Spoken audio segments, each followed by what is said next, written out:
अस्सलाम वालेकुम नाजरीन, ड्रामा से एक घाटा की नेक्स्ट एपिसोड में आप देखेंगे दानिश जो कि लॉयर्स को बुलवाकर सारा कुछ अपने नाम करवा लेता है और रानी की वालदा भी अपनी बेटी की खातिर सबको सिग्नेचर करके दे देती हैं। अब उनके चले जाने के बाद तो यहाँ पर दोनों माँ बेटा बहुत खुश होते हैं। नवाब बेगम तो बढ़ चढ़ कर खुशी मनाने लगी।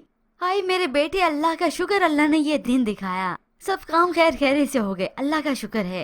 तभी दानिश अपनी माँ से कहता है, शुक्रिया तो आप अपनी बहन और भांजी का करें, इन्होंने कोई मसला नहीं किया।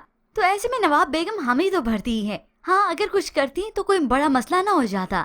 अब ये तो रानी और उसकी वालदा की कोई दिल से पूछे। रानी तो रोकती रह गई अपनी वालदा को। खैर अब रानी की वालदा जिन्होंने अपनी बेटी के लिए ये सब कुछ किया है तो दानिश को उसका किया हुआ वादा याद दिलाती हैं। तुम अपना वादा पूरा करो। अब इस दानिश इसने तो मुकरना ही था, साफ कह दिया कौन सा वादा। ये सुनकर तो रानी की वालदा को शदीद गुस्सा आता है। दानिश देखो, तुमने मुझसे वादा किया था कि तुम मेरी बेटी को तलाक दे दोगे, आजाद कर दोगे, मगर दानिश तो साफ मुकर जाता है। यूँ रानी की वालदा कमरे में तो चली गई और साथ में ये दानिश तो पेपर से संभाल लेता है क्योंकि अब इन्होंने खुशी जो मनानी है। मगर ये दानिश तो जानबूझकर रानी को चिढ़ाता है, हाय मेरा बेबी गुस्से में है।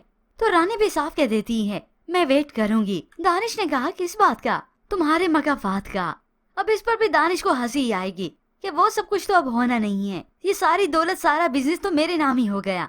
इन लोगों की सजा तो असल में शुरू हो ही चुकी है सना की सूरत में। यही नवाब है जो अपनी बेटी को मजबूर हो गई कमरे में बंद करने में, और यूं ही सना के पागलपन के दौरे खत्म नहीं होंगे बल्कि अपने अरूज को ही जाएंगे। ऐसे में हो सकता है अपने भाई और माँ से बदला लेने के लिए इनके खिलाफ ही चले जाए कि आप लोगों की वजह से मेरा घर टूटा है, मैं आप लोगों को नहीं छोड़ूंगी। जब भी तो फिर काया पलटना शुरू होगी, क्योंकि अभी तो दानिश की जिंदगी में एक और भी आनी है जो इसे और इसके पूरे खानदान को सीधा करके रख देगी। यूँ वहाँ पर हमजा और उसकी वालदा को भी मालूम हो जाता है कि जो कुछ दानिश ऑफिस में कर रहा है